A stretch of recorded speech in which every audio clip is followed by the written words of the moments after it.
बारे में लोगों के मन में, खास करके हमारे देश में लोगों के मन में काफी सारे मिसकंसेप्शंस हैं, गलतफहमियां हैं। लोगों को ऐसा लगता है कि अगर बिजनेस में आपको सफल होना है तो कोई ना कोई गलत काम ही करना पड़ेगा, तभी जाके लोग सफल होते हैं।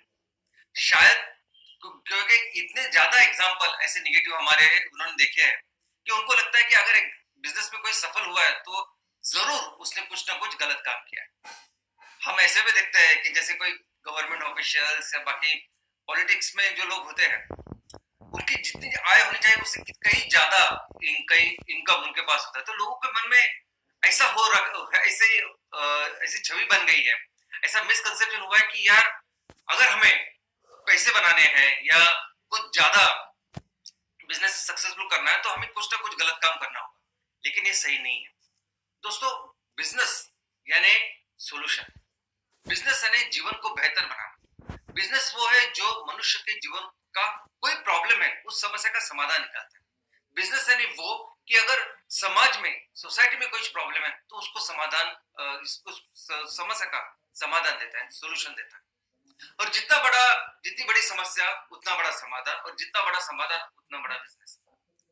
अब यही देखे ना, एक स्टोरी है कि जहां दो दोस्त अपने एक तीसरे दोस्त के यहाँ खाना खा के निकले थे, और जब वो बाहर शाम को निकले और उसने टैक्सी के लिए बहुत देर तक उन्होंने वेट किया लेकिन उनको टैक्सी नहीं मिली। बहुत देर तक वो चलते रहे लेकिन उनको टैक्सी नहीं मिली। और फिर उन्होंने सोचा कि देखिए हम लोग कितने देर से अभी टैक्सी की खोज कर रहे हैं लेकिन हमें टैक्सी नहीं मिल रही है, और इस पूरी दुनिया में कई करोड़ों लोग ऐसे होंगे कि जिनको समय पे ये टैक्सी नहीं मिलती होगी। और हो सकता है कि कुछ लोग उसमें से बहुत बहुत महत्वपूर्ण ऐसे काम के लिए जाते हुए, कोई इमरजेंसी हो, अगर उनको ये गाड़ी नहीं मिलती होगी तो कितनी दिक्कत, कितनी बड़ी प्रॉब्लम का समस्या का ये जूझ रहे हैं या फेस कर रहे हैं। तो इस पे कुछ करना चाहिए। तो उन्होंने फिर उस पर ऐसा सोल्यूशन निकाला कि आप सिर्फ मोबाइल के ऊपर एक क्लिक कीजिए तो आपको ये पता चलता है कि कौन सी गाड़ी अवेलेबल है, टैक्सी अवेलेबल है, रिक्शा अवेलेबल है, कितने मिनट में आएगी, कितने देर में वो वहां जाएगी, कितना पैसा वो लेगी, या और यहाँ तक कि वो ड्राइवर कैसा है, क्या है, उसके क्या रिव्यूज। तो एक बहुत इंपॉर्टेंट प्रॉब्लम उन्होंने सॉल्व किया, उसका समाधान हमारे सामने रखा, और उस समाधान की वजह से आज वो कंपनी, जैसे जैसे लोगों को इसकी जरूरत है, बिकॉज उस प्रॉब्लम इतना बड़ा था कि वो जैसे जैसे सोल्यूशन देते गए, लोगों लेते गए, और उस पूरे प्रोसेस में वो कंपनी हजारों करोड़ की कंपनी बन गई। ऐसे ही एक आदमी जिसको लगा था कि मैं, हमारे जो ग्राहक है, हमारे जो पढ़ने वाले वाचक है, उनको मैं ऐसा एक अच्छा अनुभव दूं कि अगर उनको कोई भी किताब पढ़नी है तो मैं उनको पहले बताऊं कि वो किताब कितने लोगों ने पढ़ी और उस किताब के बारे में लोगों का क्या कहना है कि आप पढ़ो या ना पढ़ो। और अगर आप 4-5 किताब खरीदना चाहते हैं तो उस हर किताब के बारे में वो कंपैरिजन करें और मैं उनको बताऊं कि नहीं आप ये पढ़िए या वो पढ़िए। दूसरा, अगर कोई भी किताब उनको चाहिए होगा तो मैं पूरी दुनिया में वो आदमी जाता था और उनके लिए वो किताब लाके देता था। तो ऐसे ग्राहकों को एक अच्छा अनुभव, एक अच्छा प्रोडक्ट देने की कोशिश उस आदमी ने शुरुआत की किताब के साथ, और आज वो दुनिया की ऑलमोस्ट सभी प्रोडक्ट्स लोगों को, ग्राहकों को दे रहा है, और उस कंपनी का नाम है अमेज़न। तो दोस्तों ये जो बिजनेसेस है, ये जो सॉल्यूशंस है, जो इनोवेटिव है, जो अलग तरह के हैं, ऐसे कंपनी को बोलते हैं स्टार्टअप्स। दोस्तों स्टार्टअप यानी क्या? स्टार्टअप यानी कोई भी ऐसी कंपनी कि जो कंपनी आपकी कोई समस्या को हल कर रहा है, कुछ समस्या को सॉल्यूशन दे रहा है, उसका समाधान कर रहा है, और उस तरीके से कर रहा है कि जो तरीका पहले किसी ने सोचा नहीं, पहले कभी उस समस्या की तरफ उन लोगों ने कभी किसी ने देखा नहीं है, ऐसे तरीके से वो उस समस्या का, उस प्रॉब्लम का वो सॉल्यूशन लेके आते हैं, और इसी को कहते हैं स्टार्टअप। दोस्तों स्टार्टअप की अगर आप टेक्निकल डिफिनेशन देखें तो कोई भी नई कंपनी जो पहले तो 7 साल थे, अभी उन्होंने बढ़ा के 10 साल किया, 10 साल तक कोई भी ऐसी कंपनी जो नए सेक्टर में काम कर रही है, नए विषय के साथ काम कर रही है, उसको स्टार्टअप बोलते हैं। ऐसी कंपनी जिनका रेवेन्यू या टर्नओवर 100 करोड़ तक है, उसको स्टार्टअप बोलते हैं। लेकिन अगर मैं बोलूं कि प्रैक्टिकल रीजन में स्टार्टअप यानी क्या, तो प्रैक्टिकल रीजन में स्टार्टअप वो है कि जो बेहतर से बेहतर सॉल्यूशन जो लाके देता है। कोई भी समस्या अगर दिखती है तो उस समस्या के ऊपर सॉल्यूशन लेके आता है। अभी देखिए ना कि कुछ दिन पहले अगर हमें किसी को पैसे ट्रांसफर करने होते थे तो जब बैंक खुलती थी तब बैंक के उस आवर्स में, उस घंटे में हमें जाना पड़ता था, लाइन लगानी पड़ती थी और सब कुछ भरना पड़ता था और 2-3 दिन के बाद सामने वाले को पैसे मिलते थे। और अभी एक क्लिक के ऊपर आपको पैसे मिलते हैं और जिस कंपनी ने ये सोल्यूशन आपको दिया वो भी आज हजारों करोड़ की। तो स्टार्टअप यानी प्रॉब्लम्स और उसके समाधान। तो मुझे तो हमेशा लगता है कि आज हमारे देश में, हमारे गांव में जो कोई प्रॉब्लम्स है, जो कोई समस्या है, तो एक तरह से अपॉर्चुनिटी भी है कि अगर ज्यादा प्रॉब्लम्स है, ज्यादा समस्या है, तो उतने ज्यादा सोल्यूशन हम लोगों को दे सकते हैं, सोसाइटी को दे सकते हैं, वैयक्तिक लेवल पे दे सकते हैं और इतने सारी कंपनियां, इतने सारे अपॉर्चुनिटीज हम लोग क्रिएट कर सकते हैं। इसमें सबसे इंपॉर्टेंट बात क्या होती है? सबसे सबसे सबसे इंपॉर्टेंट बात स्टार्टअप में वो है इनोवेशन। यानी वो क्या करते हैं कि हर चीज को किस तरह से, तरीके से मैं हम सॉल्यूशन निकाल सकते हैं उसके बारे में सोचते हैं और ऐसे सोचते हैं कि जो पहले कभी नहीं सोचा नहीं है। इसका मतलब वो इनोवेट करते हैं और नई सोच लाते हैं और नया समाधान इसमें खोजते हैं। और कैसे आती है ये खोज, कैसे कैसे होता है ये इनोवेशन? क्या उसके लिए आपको साइंटिस्ट बनना जरूरी होता है क्या? बिल्कुल नहीं। वो इसलिए होता है कि इनोवेशन की वो जो लोग होते हैं जो इसके ऊपर समाधान लाते हैं वो बहुत बड़े उस पढ़े लिखे होते हैं, उस विषय में मास्टर होते हैं, टेक्निकल एक्सपर्ट होते हैं। ऐसा बिल्कुल नहीं होता, बिल्कुल नहीं होता। वो लोग वो होते हैं कि वो पूरा फोकस उस समस्या के समाधान पे लगाते हैं और वो तब तक नहीं रुकते जब तक उस समस्या का समाधान वो पा ना लेते। वो एक्सपेरिमेंट करते हैं, सोचते रहते हैं, सोचते रहते हैं, सोचते रहते हैं और उस समस्या के ऊपर समाधान निकालते हैं। दोस्तों एक इंपॉर्टेंट चीज जो सभी उद्योजक करते हैं दुनिया में, अगर कोई बिल गेट्स है, धीरू भाई अंबानी से लेके कोई भी आज के नए जो स्टार्टअप है, उन सबको अगर एक उन्होंने सबने एक चीज जो की है और जो सभी एंटरप्रेन्योर करते हैं सक्सेसफुल और जो शायद हम लोग उनके पीछे, वो है थिंकिंग। अगर हमें ये सब इनोवेट कुछ करना है, अगर हमें ऐसे कुछ नए समाधान निकालना है तो सबसे इंपॉर्टेंट होती है थिंकिंग, जो हम लोग नहीं करते। दोस्तों किसी भी स्टार्टअप में जो एंटरप्रेन्योर होते हैं, जो प्रमोटर होते हैं, वो ज्यादा से ज्यादा समय अपना थिंकिंग पे लगाते हैं।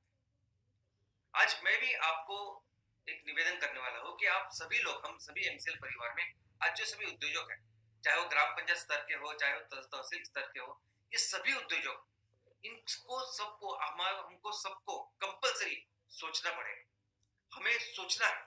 मैं आपको गुजारिश करूंगा कि आप हर दिन 1 घंटा आप अपना मोबाइल साइड में रखिए, टीवी बंद कीजिए, सब कुछ बंद करके एक जगह सिर्फ अपना पेन और नोटबुक लगे सोचिए।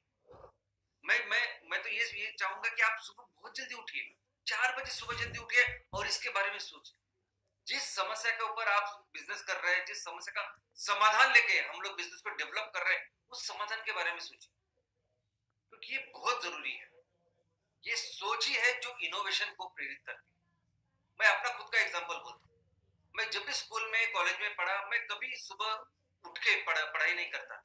हमेशा मैं रात को बहुत देर तक पढ़ाई करता था, 5-5 बजे तक पढ़ता था और बाद में सोता था। लेकिन तब की बात अलग थी, क्योंकि हमें एक कुछ चीज समझनी थी और उसको रिप्रोड्यूस करनी थी एग्जाम्स में। लेकिन आज जब हम बिजनेसेस करते हैं, तभी सभी एंटरप्रेनर, सभी जो बड़े बड़े एंटरप्रेनर भी आपको दिखते हैं, सभी उन्होंने वो प्रॉब्लम फेस किए जो प्रॉब्लम अभी आप फेस कर रहे हैं, सभी ने। और ये सभी ऐसे प्रॉब्लम आते हैं कि इनके साथ कोई भी मार्गदर्शक पुस्तिका नहीं आती कि आपको ये प्रॉब्लम आया तो ये सॉल्यूशन है। हमें खुद वो प्रॉब्लम के समाधान ढूंढने होते हैं, हमें अपना रास्ता खुद बनाना होता है और इसके लिए बहुत जरूरी होती है वो सोच। और जब आप सुबह उठते हैं तो ये बहुत अच्छा, जब आपका माइंड और बॉडी फ्रेश होती है तो एक अच्छे विचार आते हैं। ऐसा कहते हैं सुबह 4 बजे का मुहूर्त तो सबसे बेस्ट मुहूर्त है और उसके पीछे कई सारे टेक्निकल, कई सारे साइंटिफिक भी थियरीज है। तो दोस्तों जितना भी आपको जो भी आपको लगे, आई मीन पॉसिबल हो, ऐसे समय पे आप सुबह जल्दी से जल्दी उठने की कोशिश कीजिए और सुबह सुबह 1 घंटा कंपलसरी आप वही पेन लेके आप अपने इस बिजनेस के बारे में, इस समाधान के बारे में सोचिए। और स्टार्टअप का और एक इंपॉर्टेंट लक्षण होता है कि वो स्टार्टअप के जो समाधान वो देते हैं, जो सॉल्यूशन देते हैं, वो स्केलेबल होते हैं। यानी मैं आपको एग्जांपल दूंगा कि पहले ऐसा होता था कि जो अगर हमें कुछ पिक्चर शेयर करने हैं, कुछ इंफॉर्मेशन शेयर करनी है, तो एक ही तरीका होता था, वो था ईमेल। लेकिन व्हाट्सएप आए, अभी व्हाट्सएप में ऐसा इम्पोर्टेंट हुआ कि बड़े बड़े प्रेजेंटेशन भी हम लोग व्हाट्सएप पे आज भेजते हैं, क्लिप्स भेजते हैं, वीडियोस भेजते हैं। जिस आदमी ने व्हाट्सएप की शुरुआत की, पहले उसने एक यूनिवर्सिटी में उसका डेमो किया या उसको चलाया, और बाद में यूनिवर्सिटी में सक्सेसफुल होने के बाद उसने बढ़ाया बढ़ाया, और अभी इतने सभी देशों में ऑलमोस्ट ये व्हाट्सएप चल रहा है। वैसे ही कोई भी समस्या का समाधान स्टार्टअप के थ्रू जब हम लोग देते हैं तो वो स्केलेबल होता है, वो बहुत इजीली बढ़ाया जा सकता है। और यही कारण होता है कि उसकी वजह से ये कंपनी बहुत फास्ट ग्रो करती है, क्योंकि जो समस्या का समाधान लेके ये स्टार्टअप कंपनी आती है वो कुछ नया होता है, और जिनको ये चाहिए होता है, ऐसे बहुत सारे ग्राहक वो लोग रहते हैं, और इस समस्या का समाधान देना ही बिजनेस है। तो ऐसी कंपनी, स्टार्टअप कंपनी बहुत फास्ट ग्रो करती है, और इनमें बहुत सारे निवेश, कभी अगर आप देखोगे इन्वेस्टर्स, तो जाओ वो सिर्फ स्टार्टअप के पीछे भागते हैं, क्योंकि जो कन्वेंशनल बड़ी बड़ी कंपनियां, उसमें निवेश करके आपको कितना पैसा मिलेगा, उससे बहुत ज्यादा और फास्ट पैसा मिलता है स्टार्टअप में, क्योंकि वो बहुत जल्दी ग्रो होते हैं। दोस्तों, लेकिन सबसे इंपॉर्टेंट बात क्या है?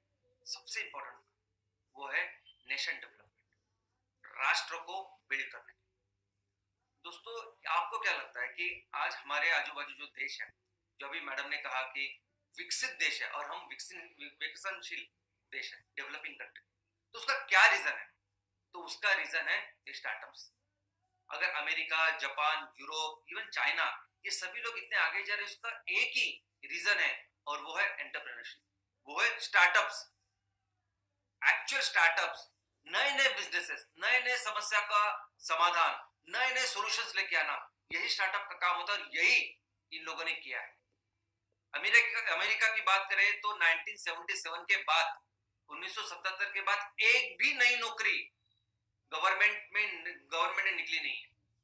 सभी जो नई नौकरियां, सभी जो नई अपॉर्चुनिटी, सभी नए जो एंटरप्रेन्योरशिप जो निकली है, वो सिर्फ और सिर्फ स्टार्टअप की वजह से निकली है 1977 से, उसके बाद। और लगभग जापान की बात करें, जापान की कोई नहीं, आपको पता है कि दूसरे महायुद्ध के बाद जापान पूरी तरह से बर्बाद हो गया, इतना बर्बाद कि आप सोच नहीं सकते। आज जापान नंबर 1 पे, क्यों? आज हमारे यहाँ टोयोटा नंबर है, सुजुकी नंबर 1 है, इतने सारे टेक्नोलॉजी में कंपनी में Japan number 1। It is only because of startups. और हमारे यहाँ भी मुझे ऐसा लगता है कि इस स्टार्टअप्स या एंटरप्रेन्योरशिप बढ़नी चाहिए। बहुत बार मैं देखता हूँ कि जो लिमिटेड गवर्नमेंट नौकरी है, उसके पीछे पूरा हमारा ब्रेन जाके, यूपीएससी हो या civil services, state civil services, उसके पीछे हम लोग पढ़ाई करते हैं, लेकिन बहुत बड़ी अपॉर्चुनिटी आज हमारे देश में अवेलेबल है। ये स्टार्टअप का एक बहुत अच्छा इंपॉर्टेंट काम ये करते हैं कि ये लोगों को इंस्पायर करते हैं। आपने देखा होगा कि अगर गांव में कोई डॉक्टर बनता है, कोई गरीब परिस्थिति में रहता है और बाद में डॉक्टर बनता है, तो वो बहुत लोगों को, बहुत बच्चों को इंस्पायर करता है। बहुत सारे स्टूडेंट्स को ऐसा लगता है कि मैं उसके जैसा बनूं, मैं भी अपनी पढ़ाई करूं और मैं डॉक्टर बनूं। वैसे कोई अगर सिविल सर्विस में जाता है तो लोग वैसे इंस्पायर करते हैं। वैसे आज हम लोग अगर इस स्टार्टअप्स को सक्सेसफुल करें तो बहुत सारे लोगों को इंस्पायर करने वाले हैं। आज जो हमारा यूथ है, जो टिकटॉक के वीडियोस बनाते हैं या बाकी के ऐसी कुछ चीजें करते हैं, मुझे लगता है कि इनको सही रास्ता दिखाने का काम भी स्टार्टअप करते हैं। ये सभी देशों में चेन रिएक्शन है। अभी आप अमेरिका या यूरोप, इनमें वो कल्चर है कि कैसे मैं नए नए इस कंपनियां बनाऊं या नए नए कुछ सोल्यूशन लेके आऊं, और कैसे बहुत यंग एज में मेरे पास 100 करोड़ 200 करोड़ रुपए आते हैं। तो ये कल्चर, ये दिमाग उनके पास, अभी इवन चाइना में जो कल्चर है वो इसका कल्चर है। दोस्तों, मुझे लगता है कि हर एमवीपी यानी एमसीएल विलेज प्रोजेक्ट भी एक स्टार्टअप है। क्योंकि सबसे पहली बात तो एमसीएल विलेज प्रोजेक्ट, जो ग्राम पंचायत लेवल का हमारा प्रोजेक्ट है, वो अपने आप में एक नई कंपनी है। चाहे वो महिला बचत कर रही है, चाहे वो कोई इंडिविजुअल, कोई व्यक्ति वो प्रोप्राइटरशिप में कर रहा है, चाहे कोई दो दोस्त मिलके उस कंपनी को चला रहा है, लेकिन वो जो कंपनी है, वो जो हमारे ग्राम पंचायत के लेवल पे एक कंपनी तैयार हुई है, वो एक स्टार्टअप ही है ना। क्योंकि हर गांव का, हर ग्राम पंचायत के अपने अपने प्रॉब्लम्स है, अपने अपने समस्या है। वहां हमारी खेती इतने सालों से, वर्षों से हम लोग करते हैं, उसकी कितनी सारी समस्या है। हमारे अगर लोग रहते तो उनकी काफी सारी समस्या। तो ये सब समस्या को समाधान लेके बिजनेस डेवलप करना, यही तो काम होता है स्टार्टअप का। और एक्चुअली ये काम हमें एमवीपी में करना है। और देखिए हमारे गांव में, हमारे हमारे पूरे देश में, हर राज्य में, हर ग्राम पंचायत के अपने अपने प्रॉब्लम्स है, अपने अपने चैलेंजेस है। यानी हो सकता है कि कोई गांव ऐसा है, अभी हम लोग नेपियर घास की बात कर रहे हैं, लेकिन हो सकता है कि कोई गांव ऐसा हो कि जहां सभी मछुआरे ही रहते हो, 100% सभी लोग वो मछुआरे हैं जो सिर्फ फिशरीज या मच्छी मारी करना जानते हैं। कोई गांव ऐसा हो सकता है कि जो 100% फॉरेस्ट है। कोई गांव ऐसा हो सकता है कि जो पूरा पहाड़ी इलाका है, कोई रेगिस्तान है, या कोई जम्मू कश्मीर में। तो सबको अपने अपने वो चैलेंजेस है। और मुझे लगता है आप जो हम लोग हैं सभी एंटरप्रेन्योर्स, हमें अपने गांव के जो रिस्पॉन्सिबिलिटीज है, अपने गांव की जो समस्या है, उसका समाधान यूनिकली डेवलप करना पड़ेगा। सोच के उसके ऊपर काम करके डेवलप करना पड़ेगा। गूगल करके हमें समाधान नहीं मिलेगा। आप गूगल करेंगे ना तो आपको कोतवाल यानी के समझेगा नहीं। आप गूगल करेंगे तो दाई क्या होती है, आशा ताई क्या होती है, वो समझेगा। हमारे गांव में जो चीजें होती हैं, जो हमको दिन भर हम देखते हैं, उसका सोल्यूशन हम लोग गूगल और बाकी की चीजों में नहीं देख सकते। हमें खुद उसके ऊपर काम करना पड़ेगा। तो ये जो है, ये जो एमवीपी, ये अपने आप में, हर एमवीपी अपने आप में एक स्टार्टअप है। अभी देखिए ना, मैंने आपको बताया कि ऑन एन एवरेज हर ग्राम पंचायत में 650 हेक्टर इतनी जमीन है, यानी लगभग 1625 एकड़ इतनी जमीन होती है। तो हर गांव में इतनी अच्छी जमीन जो उपजाऊ है, उसके लिए अच्छा पालन पोषण वाला तापमान, एग्रो क्लाइमेटिक कंडीशन कुदरत ने हमको दिया है, इतने सारे लोग हैं, तो ये सारी रिसोर्सेस आज हमारे सामने है। और हम लोग अगर इस पे ऊपर काम करें तो कितना सारा बिजनेस का जनरेशन हम लोग कर सकते हैं। कोई भी चैलेंज अगर आपके सामने हो, आपके गांव में हो सकता है वहां पानी ना हो, हम लोग खेती करना चाहते हैं लेकिन पानी नहीं, समस्या नहीं, लेकिन आपने इजराइल देखा नहीं क्या? हमारा प्रॉब्लम तो उनके सामने कुछ भी नहीं, ऐसे डिफिकल्ट प्रॉब्लम्स में उन्होंने किया। पानी कहां से कहां लेके आए। इजराइल में तो 20% से ज्यादा ऐसे ऐसी जगह ही नहीं है कि जहां खेती हो सकती है टेक्निकली। जहां खेती नहीं होती वहां तो उन्होंने मंडप बनाया है कि अंदर वो वहां जो वातावरण तैयार करे, जो हम लोग, हमें तो नेचर ने दिया है, भगवान ने दिया, कुदरत ने। पानी एक एक तो देश के एक कोने से लेकर दूसरे कोने तक लेके जाते हैं पानी। तो हमारा तो उतना बड़ा प्रॉब्लम नहीं है। तो कोई भी समस्या उसको हम लोग सॉल्व कर सकते हैं। और इसमें सोशल प्रॉब्लम, सोशल चैलेंजेस भी हो सकते हैं कि लोग हैं लेकिन पढ़े लिखे नहीं है, लोग हैं उनको तकनीकी जानकारी नहीं है। ये सभी जो चैलेंजेस है, ये सभी चैलेंजेस हमारे लिए अपॉर्चुनिटी। और दोस्तों, अगर ये सभी चैलेंजेस, सभी प्रॉब्लम्स को अगर दूर करना है तो एक ही उसका सोल्यूशन है, और वो है इकोनॉमिक डेवलपमेंट।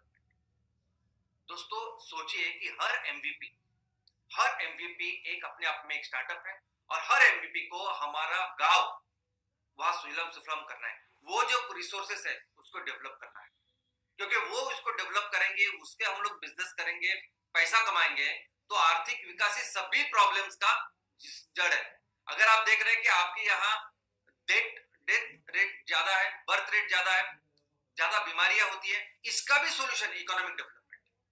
लोग ज्यादा पढ़ते नहीं, इसका भी सोल्यूशन इकोनॉमिक डेवलपमेंट। और ये हम लोग कर सकते हैं। अगर आप लोग बिजनेस की बात करें तो कितना कर सकते हैं बिजनेस, मैं आपको एकदम सिंपल एग्जांपल देता हूं। हमने देखा कि 650 हेक्टर ऑन एन एवरेज सबके पास है, सभी ग्राम पंचायत। सिर्फ 100 हेक्टर यानी 250 एकड़ के ऊपर हम लोग नेपियर ग्रास की खेती करें तो हर दिन 138 टन पर डे इतना रॉ मटेरियल जनरेट कर सकते हैं। और इतना रॉ मटेरियल जब जाएगा एमबीपी, तो उस एमबीपी खुद के लिए हर दिन 34,500 इतना रुपया कमा सकता है। और जो महीने का बन सकता है 10,30,000, और साल का बन सकता है 1,24,00,000। और लेकिन दोस्तों इसके साथ 100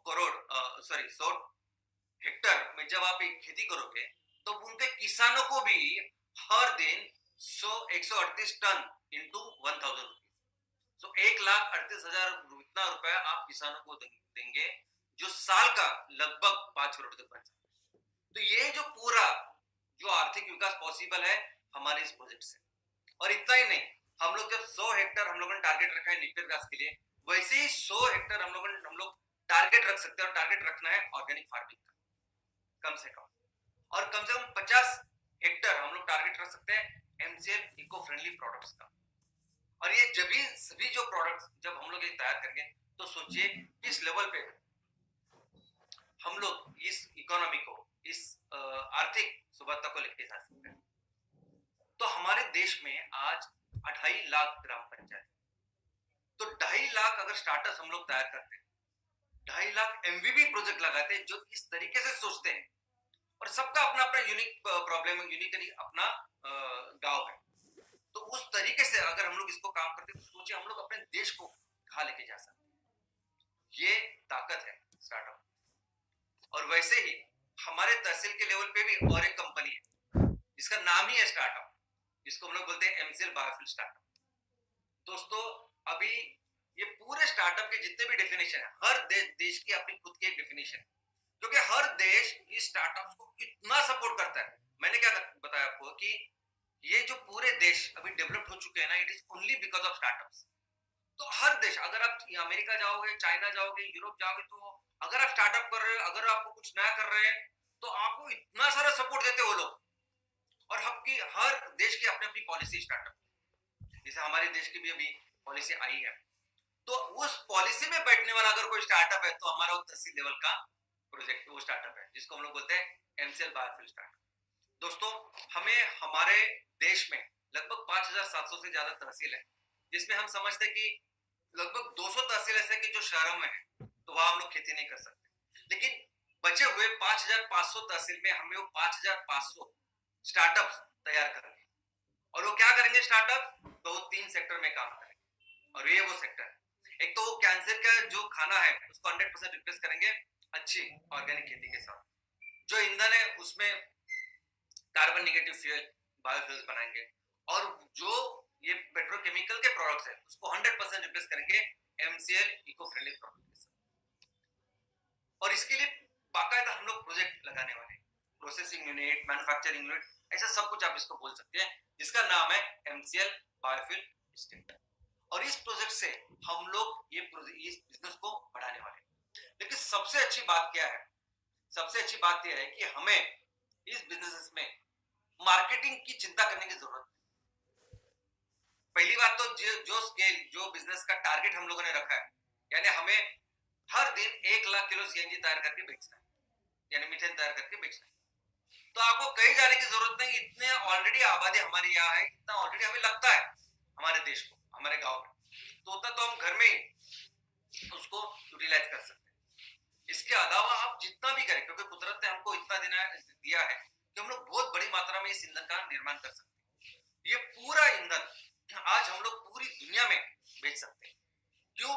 क्योंकि ये सिर्फ ईंधन नहीं है, ये दवा है, ये वैक्सीन है। आज जो ग्लोबल वार्मिंग का सबसे बड़ा संकट सबके सामने है, पूरी दुनिया के सामने है, वो ग्लोबल वार्मिंग हो या कोरोना या सब कुछ, इसके सॉल्यूशंस हम लोग बना रहे हैं।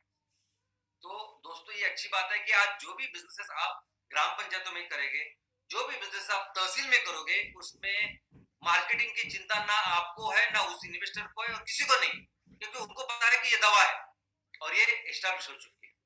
तो जब ऐसी कंपनी हम लोग निर्माण करते हैं जिसका मार्केट एश्योर्ड है 100%, तो इस कंपनी की कंपलसरी ग्रोथ है। ऐसा नहीं कि हम लोग माल तैयार करेंगे इसको कौन खरीदेगा, तो कंपलसरी ग्रोथ होगी। और हमारा ये रोड मैप है कि हर तहसील में ऐसे कंपनी तैयार करें, उसको ज्यादा से ज्यादा उसका जो पोटेंशियल है जितना ज्यादा कर सके, मैं 100 टन की बात नहीं कर रहा हूं, अब 400, 500, 600 जितना हो सके उतना आप ईंधन की निर्मित करो और उस कंपनी को अपने ग्रो करो। और फिर एक दिन आपकी कंपनी कितनी ग्रो हुई ये पूरी दुनिया को बताने के लिए उस कंपनी को हमें लिस्ट करना है, IPO में लेके जाना है। अभी IPO यानी क्या? इनिशियल पब्लिक ऑफर, यानी आप अपने कंपनी के शेयर्स लोगों के लिए, आम लोगों के लिए वो ट्रेड करने के लिए ओपन करते हो। लेकिन इससे क्या होता है, इससे चीज ऐसी भी होती है कि आपके शेयर्स कितने रुपए के हैं, आपकी कंपनी की क्या वैल्यूएशन है, ये पूरी दुनिया को पता चलती है कि आपकी कंपनी, आपने खुद ने अपने तहसील में काम करके कितनी बड़ी कंपनी बनाई है। ये हमारे देश में अगर बात करें तो लगभग 8 ऐसे स्टॉक एक्सचेंजेस हैं जो अभी चल रहे हैं। बहुत सारे इसमें से रीजनल है और कुछ ऐसे हैं कि जो सिर्फ स्पेसिफिक चीजों में ट्रेड करते हैं, कमोडिटीज में। लेकिन जिस स्टॉक एक्सचेंज में आपके सभी कंपनी को हमें लिस्ट करना है, वो है बॉम्बे स्टॉक एक्सचेंज। दोस्तों बॉम्बे स्टॉक एक्सचेंज एशिया का सबसे पहला चालू होने वाला स्टॉक एक्सचेंज, 1875 में ये स्टॉक एक्सचेंज चालू हुआ। और हम चाहते हैं कि आप सभी कंपनियां अपनी डेवलपमेंट करके 3-5 साल के बाद अपनी कंपनियां वहां लिस्ट करें। और दूसरा जो स्टॉक एक्सचेंज है जहां आपकी कंपनी लिस्ट करनी है हमें, उसका नाम है national stock exchange. National stock exchange है 1992 यानी 1992 में चालू हुआ। और ये अत्याधुनिक आधुनिक जो डीमैटेरियलाइजेशन हम लोग बोलते हैं, पहले शेयर्स पेपर में होते थे लेकिन अभी शेयर्स पेपर में नहीं, सब डीमैट हो चुके हैं। तो सभी इलेक्ट्रॉनिक फॉर्म में जो अत्याधुनिक काम चलता है वो यहाँ एनएससी में होता है। तो हम चाहते हैं कि आपके सभी जो स्टार्टअप्स हैं 5500, ये सभी को हमको धीरे धीरे ये दोनों एक्सचेंज पे लिस्ट करना है। और हमारा लक्ष्य है कि हमें हर तहसील के स्टार्टअप को यूनिकॉर्न स्टार्टअप बनाना है। अब यूनिकॉर्न यानी क्या? तो $1 बिलियन की कंपनी। आज $1 बिलियन यानी $1 बिलियन अमेरिकन डॉलर कंपनी। $1 आज 75 रुपए के समान। तो इसका मतलब है 7500 करोड़ की कंपनी, इसका मतलब $1 बिलियन कंपनी, इसका मतलब यूनिकॉर्न कंपनी। और हमारा लक्ष्य है कि हमें हर एमसीएल बायोफ्यूल स्टार्टअप को यूनिकॉर्न के यहाँ लेके जाना है। दोस्तों दुनिया में सबसे बड़ा करियर है ये यूनिकॉर्न कंपनी का प्रमोटर बनना, ओनर बनना। आप यहाँ भारत में कुछ भी हो, आईएएस हो, आईपीएस हो, कोई बड़े पॉलिटिशियन हो, लेकिन आप कहीं दुनिया में जाओगे तो शायद आपको लोग पूछेंगे नहीं।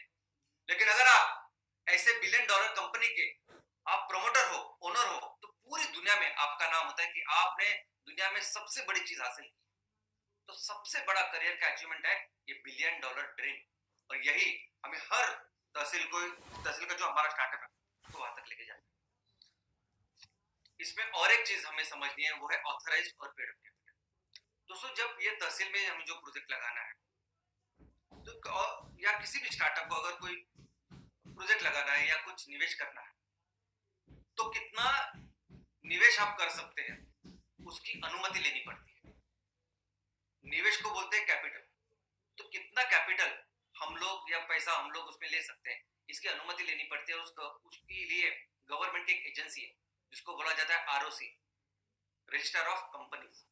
और ये आपको फिर वो अनुमति देती है, वहां उनकी फीस भरनी पड़ती है। जितना आप मांगोगे उसके 1% या 0.75%। तो फिर वो आपको ऑथोराइज करते हैं और उसको कहते हैं ऑथराइज कैपिटल।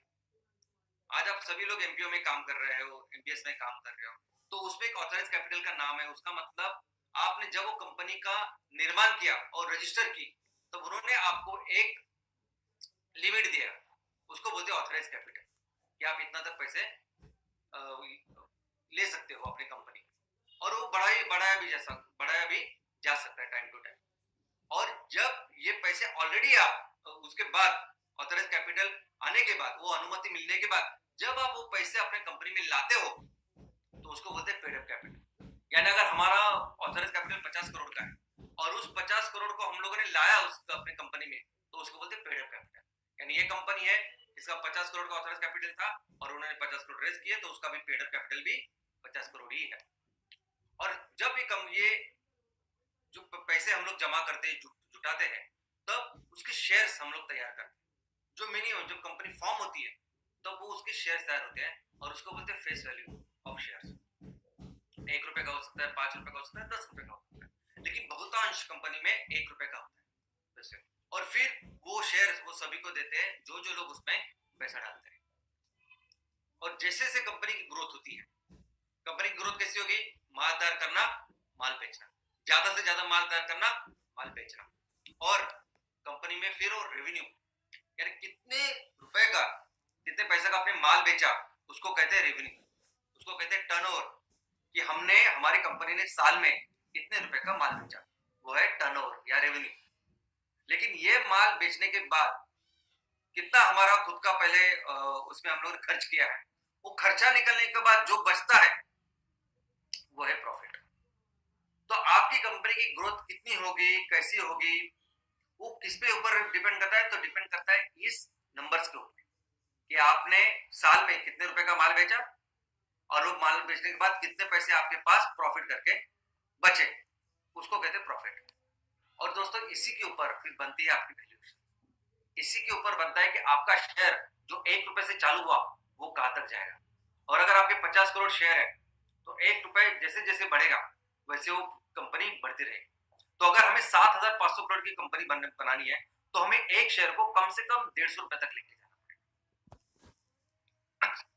वेंचर कैपिटलिस्ट और एंजल इन्वेस्टर्स क्या है दोस्तों, कुछ लोग ऐसे हैं पूरी दुनिया में, मैं तो बोलूंगा ये कम्युनिटी है, कम्युनिटी जिसको बोलते हैं इन्वेस्टर्स कम्युनिटी। उनका सिर्फ एक ही काम होता है कि ऐसे कंपनियां ढूंढना कि जो अभी जस्ट चालू हुई, जो अभी छुट्टी है, और इन लोगों के पास बहुत सारे पैसे होते हैं और उनके उनका एक ही काम होता है कि ऐसी जब कंपनी छुट्टी होती है ना, और जो उनको समझता है कि ये इसका पोटेंशियल ये बड़ी हो सकती है तो उसमें पैसे डालें, बस कोई दूसरा धंधा विधा नहीं करते, ये बस इतना ही काम करते हैं। उनके पास पैसे होते हैं और ऐसी कंपनियों में निवेश करते हैं जो कंपनियां छोटी छोटी होती है। और ये कंपनियां जब बिजनेसेस करती है, बड़ी बन जाती है, तब आईपीओ तक ये लोग अपने जो जो जो इन्वेस्टमेंट करते हैं उसको 10 गुना, 50 गुना, 100 गुना इतना पैसा कमाते हैं और बहुत बड़े पैमाने वो अमीर होते हैं। इसका एक एग्जांपल आज मेरे सामने मैं आपको बताता हूँ। दिल्ली से हमारे साथ हमारे अगले दर्शक हैं रवि। इनसे बात करते हैं। रवि, मॉर्निंग टू यू, क्या पूछना चाहते हैं? सर नमस्कार।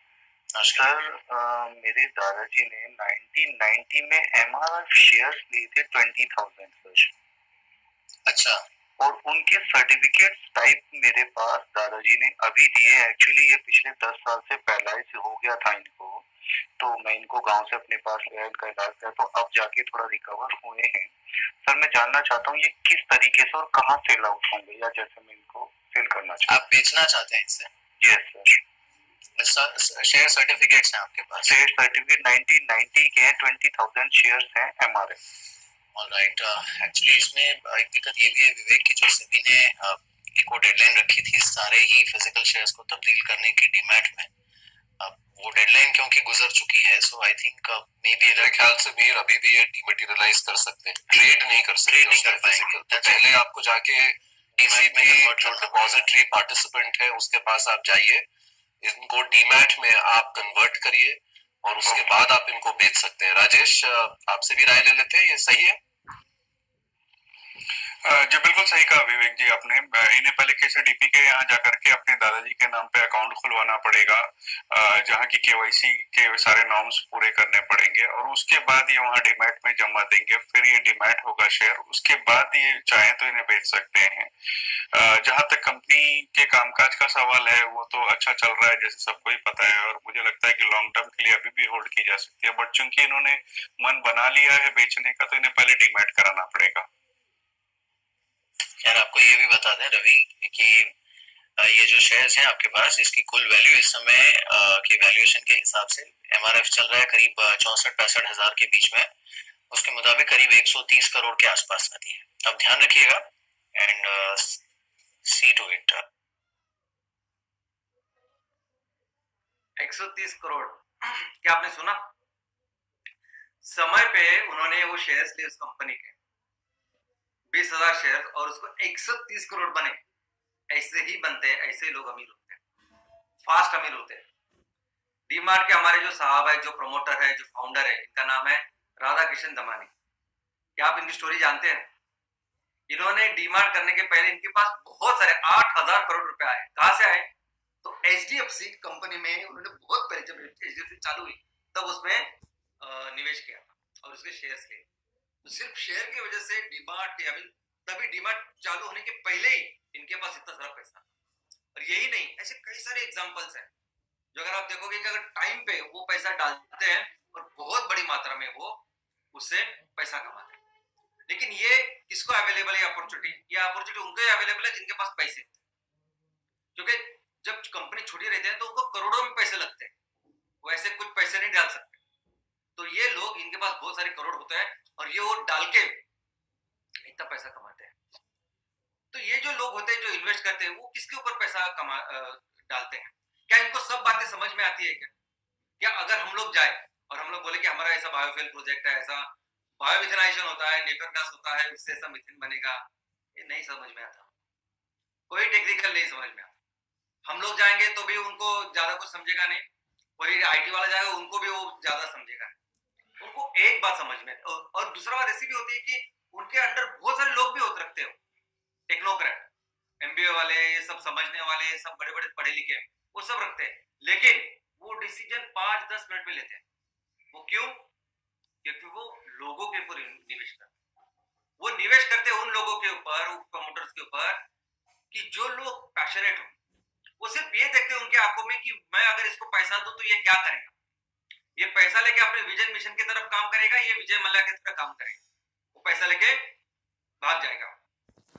तो सिर्फ यही एक क्राइटेरिया होता है कि कोई भी ये बड़े बड़े इन्वेस्टर्स भी जब कंपनी में डालते हैं, और इस कंपनी के पास कुछ नहीं होता ना, इस कंपनी के पास ना बैलेंस शीट होती है, ना ऐसा कुछ होता है, ना उसमें कुछ, वो तो बैंक का काम होता है। बैंक आपको तब पैसे देती है जब आपके पास वो रिकॉर्ड होता है। ये लोग तब नहीं देखते, लोग सिर्फ लोगों के ऊपर पैसा डालते हैं, और ऐसे लोगों के ऊपर डालते हैं जो एकदम पैशनेट है। दोस्तों, ऐसा ही एमसीएल का है। हम सभी जो प्रमोटर्स हैं, कोई भी पैसे के लिए इस पे काम नहीं कर रहा, कोई भी खुद के अगर निजी के लिए अगर कुछ पैसे कमाना है तो पर्याप्त हमारे यहाँ हो सकता था, लेकिन एक अच्छे विजन और मिशन के लिए हम लोग कर रहे हैं और एक करके रखेंगे। तो चलिए देखते हैं हमारी स्टोरी अभी कैसे हमारी जो कंपनी वो आगे बढ़ने वाली है। हर तहसील के लेवल पे 50 करोड़ एक ऑथराइज कैपिटल होगा और 50 करोड़ पेड अप कैपिटल होगा। अभी इस 50 करोड़ के ऑथराइज कैपिटल बढ़ाने के लिए भी कम से कम आप 0.75% भी अगर आरओसी को देना पड़ेगा तो 35 लाख इतने पैसे लगते हैं टू 1%। तो 35 से 40 लाख रुपए तो सिर्फ आपकी फीस वो ऑथराइज कैपिटल बढ़ाने के लिए लगते हैं, लेकिन आपको चिंता करने की जरूरत नहीं। फिर इस कंपनी के 50 करोड़ शेयर्स के हम लोग 1-1 रुपए के शेयर शेयर करेंगे और वो हमारे सब पार्टनर्स में बांटेंगे। और कौन पार्टनर्स है? तो 3 पार्टनर्स। एक तो है आप जो तहसील की कंपनी हमारी एमसीएल की, एमसीएल बायोफ्यूल स्टार्टअप, वो कंपनी है। दूसरी कंपनी है जो एमसीएल प्रोड्यूसर ऑर्गेनाइजेशन, जो लोगों का संगठन है, और एमसीएल। दोस्तों, एमपीओ सबसे इंपॉर्टेंट संगठन है। एमपीओ एमसीएल प्रोड्यूसर ऑर्गेनाइजेशन ये लोगों का संगठन है, लोगों को मिलके हम लोग तैयार कर रहे हैं। और हम लोग बोलते हैं ना आपको 10,000 मेंबर कीजिए, 10,000 मेंबर कीजिए, इसका मतलब पैसे बिल्कुल नहीं।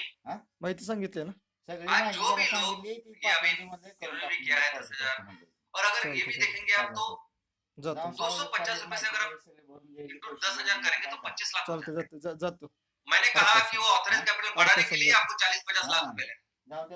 हम जब जो सीएनजी का पूरा फैक्ट्री हम लोग लगाने वाले हैं, उसके बाद जो पंप लगाने वाले हैं ना, उसका जो डिस्पेंसर होता है, डिस्पेंसर, वो 25 लाख का। तो वो चीजें नहीं है। ये हम लोग ये क्यों कर रहे हैं हमें, लेकिन ये बहुत बड़ी ताकत है लोगों की ताकत। जब हमें इतना बड़ा परिवर्तन करना है, हमें दुनिया की सबसे बड़ी नंबर 1 कंपनी, आई मीन हमारे देश को हमारा नंबर 1 राष्ट्र बनाना है, तो इन लोगों की ताकत जरूरी है। और इन लोगों को जब हम लोग ये 250 शेयर दे रहे हैं, यानी 250 शेयर लीजिए आप 5,000 शेयर लीजिए, हम लोग 250 रुपए उसमें प्रोसेसिंग फीस देते हैं और बाकी के शेयर देते हैं। और ये सभी शेयर्स को हम लोग 1-1 रुपए के हिसाब से दे रहे हैं लोगों को, क्योंकि वो लोग हैं कि जिनको ये वेंचर कैपिटलिस्ट, जिनको ये एंजल इन्वेस्टर कभी दुनिया में कभी अवसर नहीं आए, लेकिन हमें पता है कि हम लोग क्या कर रहे हैं। और जो अवसर अगर हम लोग अमीरों के साथ, यानी हमारे जैसे जो प्रमोटर होते हैं, वो क्या करते हैं, स्टार्टअप वाले, वो ऐसा अमीरों के पीछे दौड़ते रहते हैं। हम लोग वो नहीं करते हैं। हमें ऐसा लगता है कि हमारे जो लोग हैं, जो हमारी आम जनता है, उनको ये अवसर है, और उनको हम लोग सिर्फ जो फेस वैल्यू होती है कंपनी जो स्टार्ट होती है, उसी इसमें हम लोग शेयर दे रहे हैं, 1-1 रुपए के शेयर दे रहे हैं। और हम लोग क्या करने वाले हैं, 100 टन का मिनिमम प्रोजेक्ट लगाने वाले। लेकिन इतना कुछ कुदरत ने दिया है, भारत में इतना पोटेंशियल है कि हम लोग 500-600 टन हर तहसील में करेंगे, इतना हमारा विश्वास है। और ये करने के बाद क्या होगा, तो चलिए देखते सिर्फ 100 टन के बारे में, जो कंपलसरी है, जो मिनिमम है, जो हर तहसील में कम से कम हो। तो 100 टन का माल तैयार करके और हम लोग बेचेंगे ना मीथेन या सीएनजी, तब लगभग 270 से लेकर 300 करोड़ तक हमारी हमारा रेवेन्यू होगा।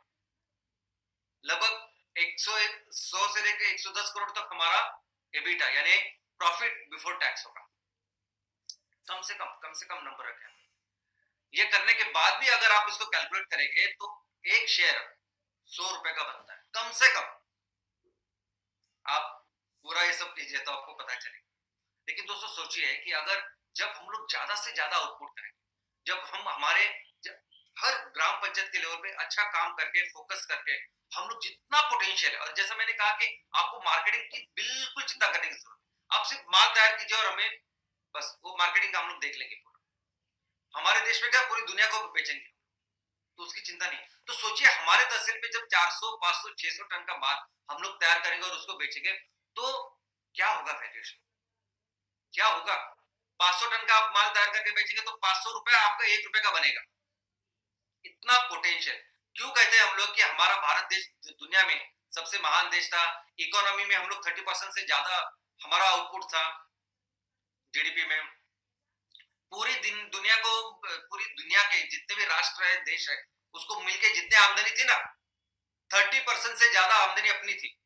भारत देश कंट्रीब्यूट करता था इतना हमारा देश। और कब जितने भी साल अभी हजारों साल जितने आदमी जिया है और सोसाइटी में आया है उसमें से लगभग almost 85% of the time 80% of the time हम लोग दुनिया में नंबर 1 राष्ट्र है। तो वही में हम लोग फिर से बैक टू बेसिक्स जा रहे हैं। तो आपके तहसील में ये काम करना, वो 500-600 टन पे जाना ये कोई बड़ी बात नहीं। और सोचिए तब वैल्यूएशन, सोचिए ये जब आईपीओ वैल्यूएशन जब आपके शेयर्स आएंगे तो इसका वैल्यूएशन क्या होगा। और इसका भी तरीका होता है। ये आईपीओ वैल्यूएशन हम लोग बोलेंगे वो वैसे होता है वैसा नहीं होगा। इसको प्रॉपर एक प्रोसीजर होती है। आज अगर आप सोचेंगे कि मुझे कंपनी को आईपीओ में लिस्टिंग करनी है तो कम से कम 9 महीने लगेंगे, 9 महीने 1 साल लगेगा। सेबी जैसी कंपनी बाकी सभी जो कंपनियां वो बराबर आपकी पूरी जानकारी लेंगे। सभी प्रोमोटर कौन है से लेके आप क्या करते हैं, कैसा करते हैं, कैसा माल बेचते हैं, पूरा उसके बाद आपका वैल्यूएशन डिसाइड होता है। तो सोचिए दोस्तों अगर 100 रुपए भी हम लोगों ने उसके बनाए 1 रुपए के 100 रुपए तो आज 250 रुपए हमें आशीर्वाद दे रहे हैं तो उसको हम लोग 25,000 रुपए बना के मिनिमम जब वो आईपीओ होगा तब ये शेयर्स वो लोग बेच सकते हैं। तो कम से कम 25,000 पर अगर हम लोग यही 500 टन तक लेके जाए जो मुझे लगता है कि आप सभी ने करना चाहिए तो सोचिए 250 रुपए 1,25,000 बन सकते आईपीओ। जैसे बाकी के लोग बनाते ये कोई नई बात नहीं। लेकिन सोचिए ऐसा कोई गरीब घर कि जिनको घर की मरम्मत करनी हो, जिनको स्कूल के बच्चों का स्कूल का या बाकी कुछ खर्चा है, ऐसे सारे लोगों को हम लोग ये करा के दे सकते हैं। और ये पैसे आ सकते हैं जहां कोई भी लोन नहीं होगा, कोई बैंक का कुछ नहीं होगा, ये खुद के उनके पैसे होंगे। बस यही काम करना है। मैं आपसे गुजारिश करता हूँ खुद को, हम लोग एक्चुअली खुशनसीब है कि हमें ये अपॉर्चुनिटी मिली। हम लोग खुशनसीब है कि इतने सारे प्रॉब्लम समस्या आज हमारे देश में है ना तो इतनी बड़ी अपॉर्चुनिटी हमारे पास। चलिए पूरा करते हैं ना। क्योंकि सिर्फ हमारे यहाँ क्या है, हम लोग भूल गए कि भगवान ने जब परेशानी या समस्या दिया ना कितना बड़ा सोल्यूशन दिया है। यानी मुझे हमेशा लगता है कि प्रॉब्लम इतनी छोटी सी है भारत में प्रॉब्लम इतनी और सोल्यूशन इतना बड़ा है जिसकी तरफ हम लोग देख ही नहीं रहे। अगर हम लोग सब मिलके काम करें ना तो ये कुछ नहीं है, ये अंडर डेवलपिंग ये सब अलग बात है और वहां भारत जा सकता है। इतना हमारे में पोटेंशियल है। तो चलिए मिलते हैं और ये सभी ग्राम पंचायत के प्रोजेक्ट्स को, तहसील के प्रोजेक्ट्स को स्टार्टअप में उस लेवल तक लेके जाए। धन्यवाद। Thank you.